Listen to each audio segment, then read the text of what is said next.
বিষ্ণুপুর বাবা পুরা শিবতলার কাচন পার্ট 2 এরপর সন্ধে হয়ে এসছে, লাইটিংগুলো বেশ ভালো দেখাবে। দেখো ভোক্তার সবাই কত নাচানাচি করছে। এই গাজনে পাট আনা আছে কিনা জানি না। আমাদের অযোধ্যা গ্রামের গাজন এবং বাবা সারেশ্বরের গাজন, ওই গাজনগুলো সব একই সময় হয়। আমাদের অযোধ্যা গ্রামের গাজনে পাট আনা হয় এবং আগুন সন্ন্যাসী চড়ক এই সমস্ত কিছু হয়। এখানের নিয়মকানুন তো অত জানি না, শুনেছি তুর্কিতে যায়। এখন কোথায় যাচ্ছে ঠাকুর আনতে নাকি সেটা জানি না।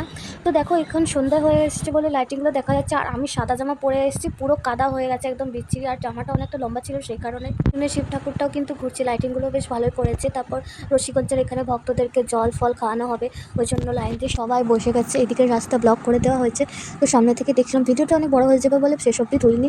জল থেকে শরবত থেকে শুরু করে সমস্ত রকমের ফল এবং লাস্টে গরম দুধও দেওয়া হচ্ছিল। প্রথম বছর এগুলো দেখছি, বিষ্ণুপুরে থেকেও এত বছর দেখা হয়নি। যাদের বাড়ির লোকেরা ভক্তা হচ্ছে তারা দেখছি লাস্টে সেই খাবারগুলো তাদের বাড়ির লোককে দিয়ে দিচ্ছে, ওই জন্য দুপাশে তাদের বাড়ির লোক লাইন দিয়ে দাঁড়িয়ে আছে। আমরা সেখান থেকে চলে গেছিলাম কুলফি খেতে। কুলফি খেয়ে বাড়ি চলে গেলাম। টাটা বন্ধুরা।